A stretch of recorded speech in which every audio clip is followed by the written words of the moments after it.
All right. Uh,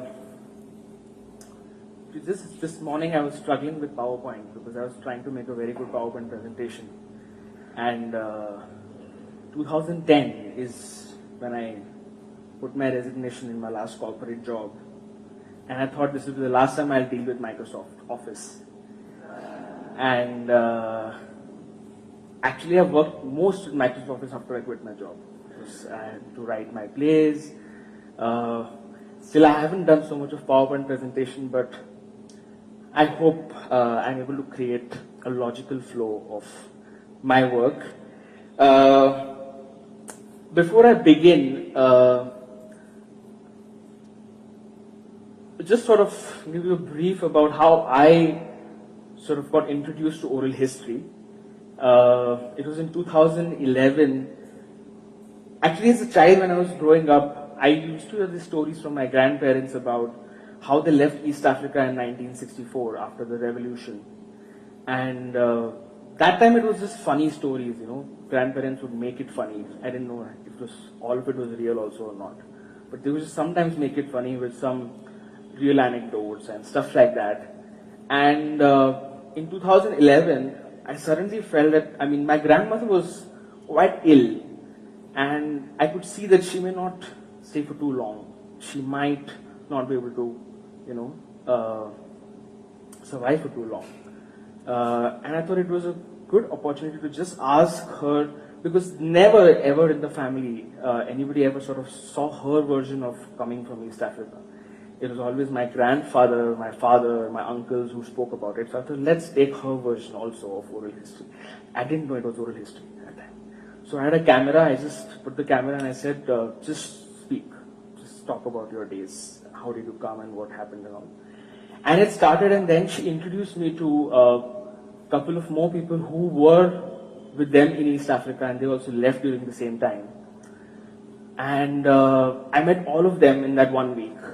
And I had about 6-7 interviews with me, and I didn't know what to do with it. I just had these people just sharing their life story. I said, okay, great, it's good documentation, so I'll keep it. About a year or two down the line, I suddenly come to know that there is this course called Oral History Certification Program by Srishti. Srishti has a Center for Public History headed by Dr. Indra Chaudhary. And I just thought maybe there was some interesting stuff here, and I just sent it to her, and she said, yeah, this is actually under the scope of oral history, you should take this program. So I went ahead, did that program. It was a week-long program, and when I came back, I was quite confused after the program, because it gave me a lot of insights, but I didn't know what to do with all of that.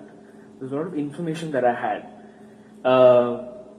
And during the last day of the workshop, she mentioned that you should try something with children. Oral history is also great for children. And by that time, I was already working with Head Start.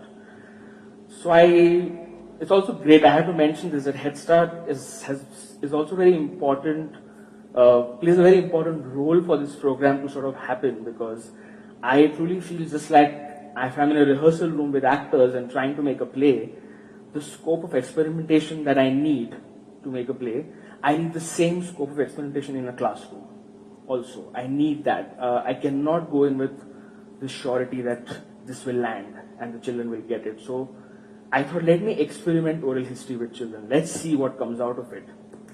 And I did my first project in 2013. And since then till now, I've done about 3 projects with children in Head Start.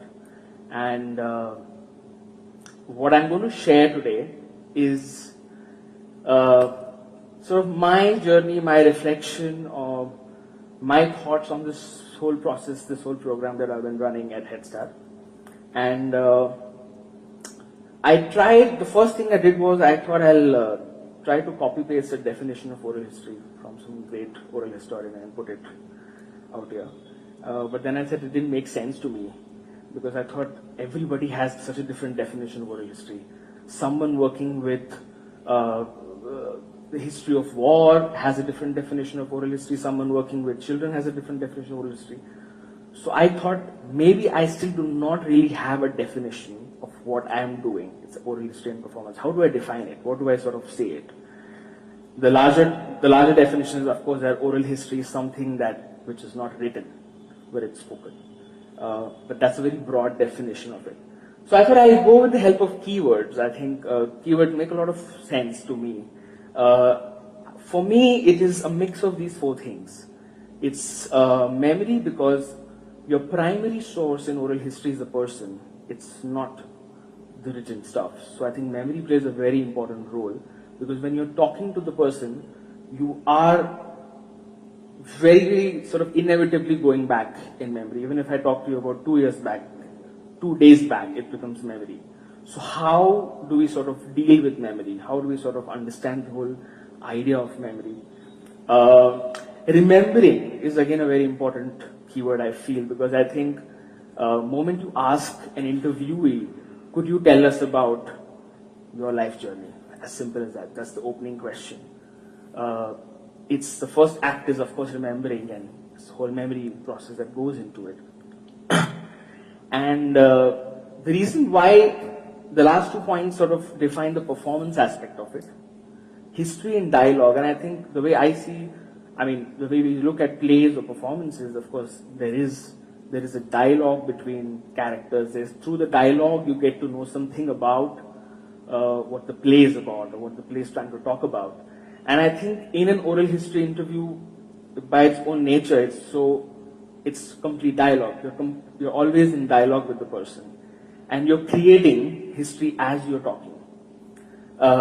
Recreating, now that's a term I use because I feel that once you have conducted your interviews, and once you have say you've interviewed one person and you have that person's life history with you, do you recreate it as is in a performance? Do you just sort of put it out there and say, this is what we found? Because I feel a performance is actually subversion of the real. So it's never the real. You never see the real on stage. It's always a subversion of the real. It's always that imitation of the real. So I think recreating becomes another step in the classroom, when you have done the first level work with children, and they've got the information, they've understood what they are doing, and that takes a lot of time. It takes about a month or two. First month, they are really bored. They're bored in the sense that they don't know why do they have to go and talk? Why do they have to? But once they get a sense of what is happening, they do get interested, because interestingly, the sense of ownership comes very naturally to them, as opposed to I give them a play and I tell them, learn these lines and come tomorrow. In a project like this, because they are talking to their parents, talking to their grandparents, their uncles, their relatives, the ownership is very, very strongly ingrained. And you don't have to really sort of tackle with that in the classroom. So they really come in with that ownership. But it takes time. I thought I'll start with the process, because I thought once I start with the process, and then I can go into some sort of examples of the work that I've done. There are some audio clips. There is there's a text that I've got, which I'll need some volunteers to come and read.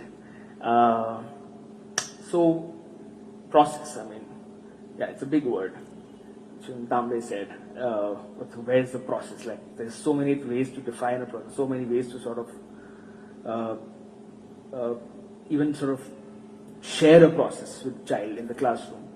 And I thought the way I could think of process from my work, I think the first and foremost thing is communicating the project to the parent, most importantly, because that's the thing I found I somewhere missed out in my first project. I communicated it to them, but it wasn't so clear. So after 2 months, I had to sort of tell them clearly, and then they got it. And then I realized, okay, maybe there's something very fundamental before you start a project of oral history with children, that you communicate very clearly to the parents. Just to quote an example, so I had written this email where we were dealing with history through objects. So we said material culture. So let's take an object which the parents have inherited from their grandparents, or from their parents or ancestors and all that, and let's trace the history through that object. So let's trace their life history, let's trace some events and all of that. So this one parent I was talking to, and it took a while for the parent to understand what I was doing. So I was like, is there anything that you have inherited from your parents? And the parent said, I have inherited cleanliness. Now it became, I don't know where, it's sort of, I was like, what do I do with this? I mean, there's this funny thing because the parent said, I have inherited cleanliness from my parents because that's a value, that how you keep your things organized, how you keep your things cleanliness and all of that. And I was like, no, I'm not talking about that. I want you to think about something else. And then she said, you know what, I know what you're trying to sort of come at, but we're very simple people. We don't have any history. So then I gave an example. I said, you know, there's this child whose grandfather was in the Navy, and he was part of the 1971 India-Pakistan war. So you see, I'm just trying to contextualize it for you and how he sort of shares this. And then he has this this small badge which he used to wear in the Navy and all of that. So she said, yeah, I get your point, but we don't have any history. We are business people. We have 3 generations of business. I said, what? You have 3 generations of business tradition. That is history. That is tradition. You're talking about it, but you don't know. And of course, I mean that communication is very critical. That you tell the parents that you have it. You just need to sort of bring it out and share it with the child, because it was so interesting that the child, chances are that the child for 10, 15 years will maybe inherit the same business, and rather than just inheriting because he's born into that family, it will be interesting if he sort of gets a sense of how it started. And it started before independence. So you have so many political affiliations you can make with it. What was it before independence? What happened post-independence? What happened post-liberalization? So there are so many ways you can connect a very personal story to such larger things around you and what was happening at that time. So that's very critical, communicating the project. Building trust. This also takes a while because the parents are going to first of all take it as homework. My child has to do this homework, and I'm supposed to give him information. So the child will come back and say, I've done the homework. So the class is over. So I've done it. No, you told me to ask about their life story, and I've got this. And that's when actually the first step starts, because then you start looking at what they've got. Then you start identifying anchor points. You start identifying entry points. How you go further with that? How can they go further and ask more questions? So I never start with the questionnaire. I just tell them to go and just share about it. And in that sharing, you find leads. So building trust with parents is very important. So it takes a while, about a month or 2, and then they feel, okay, you mean to say that you want to know more in detail? Okay, then I will call up so-and-so, who was there in so-and-so, who did this thing, and then that sharing happens. So this is a very critical part before you even sort of go into making anything, any meaning out of it. So that's why I think this is my reflection of the process. Again, this repetition, beyond the obvious. You will first of all get the obvious. It's very important to even tell the child that, yes, it's very important to even question the child, so what? So yes, you got this information, now what else? What else was happening around that? I think somewhere my role as a facilitator in the classroom, I see it is always to children also get into comfort zones. Children get into comfort zones very fast. So it is the role of the facilitator to push them, and not to push them by forcing them, but to push them to think in that direction. That also comes from what they get. It's never that, oh, you go and ask this random question to your grandfather.